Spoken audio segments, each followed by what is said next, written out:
पवन खेर जी, इससे अलग अगर बातचीत करें, यूपी के अंदर आपको 17 सीटें दी गई हैं। एक समय था यूपी के अंदर कांग्रेस पार्टी का डंका बोलता। क्या आपके साथ सीटों में कटौती की गई, कंजूसी की गई समाजवादी पार्टी की तरफ से? नहीं, देखिए, ये अभी जो हम सबकी प्राथमिकता है, मिलकर हमने वो प्राथमिकताएं तय की। क्या है प्राथमिकता के साथ?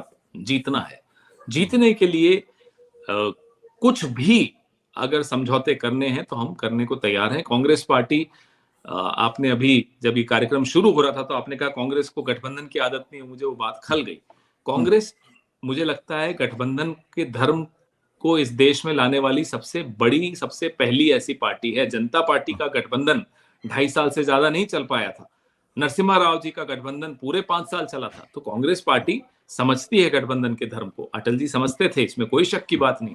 मोदी जी नहीं समझते, ये लिख कर ले लीजिए। अरे वो तो अपनी ही पार्टी में गठबंधन नहीं बना पाए, अगर उनको आप छोड़ दें तो वो नहीं कर पाएंगे।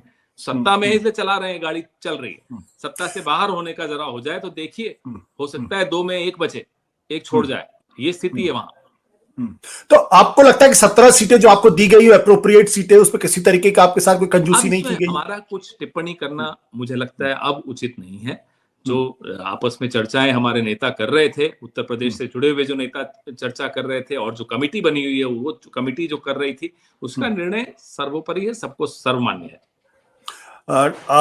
और दिल्ली के अंदर जिन आम आदमी पार्टी को आप लोग जी भर के आप लोग आलोचना करते थे, अब उन्हीं के साथ आप गठबंधन करेंगे, उन्हीं के साथ आप जाएंगे? प्राथमिकता है कि हमें सरकार में आना है। और आप अभी थोड़ी देर पहले मुझे कह रहे थे छोड़िए ना विचारधारा, चलने दीजिए। तो कुछ हद तक समझौता करना होता है राजनीति में। जो मुद्दे हैं वो मुद्दे आज भी हैं, इसमें कोई शक की बात नहीं। लेकिन अगर आपको कई बार होता है कि साहब नहीं, अगर वहां तक पहुंचना है तो ये शॉर्टकट लेना पड़ेगा, तो शॉर्टकट्स लिए जाते हैं जिंदगी में, लिए हमने। तो पंजाब में क्यों नहीं ले रहे आप लोग? वहां मुझे लगता है कि हमारा जो स्टेट यूनिट था वो बिल्कुल अडिग था कि साहब यहाँ हम जीत सकते हैं, नतीजे दे सकते हैं, और हमारा सर्वे भी यही बता रहा है। तो हमने ये तय किया कि साहब यहाँ उचित नहीं होगा। पंजाब में आप एक दूसरे के खिलाफ लड़ेंगे, वहां पे भगवंत मान कहते हैं एक थी कांग्रेस जैसे तंज कसते हैं। दिल्ली में आप एक दूसरे के साथ लड़ेंगे। उसका अच्छा जवाब दे दिया था, उसके बाद वो नहीं बोले। तो इस तरह की टिप्पणियां करनी भी नहीं चाहिए। अगर आप गठबंधन देश में कहीं भी कर रहे हैं तो थोड़ा सावधानी से बात करनी चाहिए।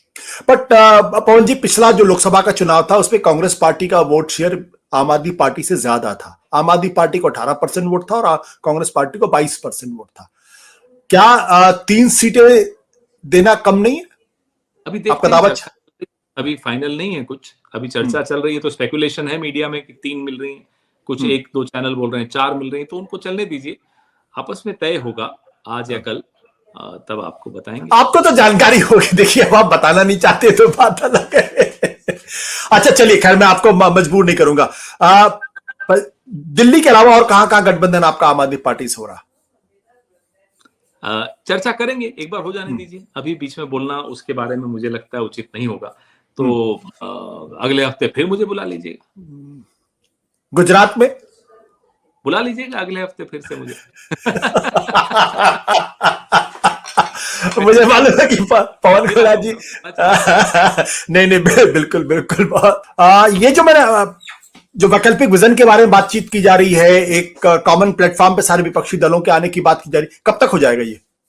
बहुत जल्दी आपको कई नजारे देखने को मिलेंगे, बड़े मधुर होंगे देखने को भी। और कुछ ऐसे नाम, ऐसी चीजें, ऐसे आइडियाज, ऐसा विजन जो इस देश को जिसकी आवश्यकता है। और गांव देहात शहर हर जगह नौजवान किसान सब इसी विजन की इंतजार में है। तो जाहिर सी बात है, बिल्कुल हम एक सक्षम विजन देने को तैयार हैं। जो जिससे इस देश को चलना चाहिए वो विजन हम तैयार कर चुके हैं। आपको लगता नहीं देर हो चुकी है, देर हो गई है? क्यों, मैनिफेस्टो आ गया भारतीय जनता पार्टी का? नहीं, अभी तक तो नहीं आया। सही बात है आपकी। आप हमारी मामले में आखिरी सवाल, क्या राहुल गांधी अमेठी से चुनाव लड़ेंगे इस बार? अरे साहब, अभी तो हमारी एक पूरी प्रक्रिया होती है। ये वो नहीं है ना कि मामला कि शाह और शहनशाह ने निर्णय ले लिया कौन, वसुंधरा जी कहां से लड़ेंगी, नहीं लड़ेंगी, शिवराज चौहान घर पे बैठ जाएंगे, तो बेचारे घर पे बैठ गए। हमारे यहाँ प्रक्रिया है, प्रक्रिया में सीईसी होती, स्क्रीनिंग कमेटी है, स्क्रीनिंग कमेटी के बाद सीईसी है, सीसी तय करती है कि कौन सा नेता कहां से चुनाव लड़ेगा। राहुल गांधी तो खुद अपने बारे में तय करते हैं। देखिए ये तो मानना पड़ेगा आपको। जो लालच की दुकान है वो तो वहां चलती है, यहाँ नहीं चलती। नहीं पवन जी, देखो ये तो आप अन्याय कर रहे हैं। राहुल जी तय करेंगे ना वो कहां चुनाव लड़ेंगे, कहीं ना कहीं तो आके एक्सेप्शन होता है। पार्टी की प्रक्रियाएं और नेतृत्व तय करता है। मैं नहीं मानता, क्योंकि मैं बहुत करीबी से देखता हूं और देख रहा हूं। मैं आपको उदाहरण भी दूं, शीला जी जब अपना पहला चुनाव दिल्ली में लड़ी तो कहीं से लड़ना चाहती थी और लीडरशिप ने तय किया कि नहीं, ये सीट आपके लिए ज्यादा माफिक रहेगी। सर्वेस दिखाए, सब दिखाया और शीला जी ने स्वीकार किया कि ये आइडिया अच्छा है आपका, फिर वहां से लड़ी। सत्य हिंदी का ऐप डाउनलोड करें गूगल प्ले स्टोर पर।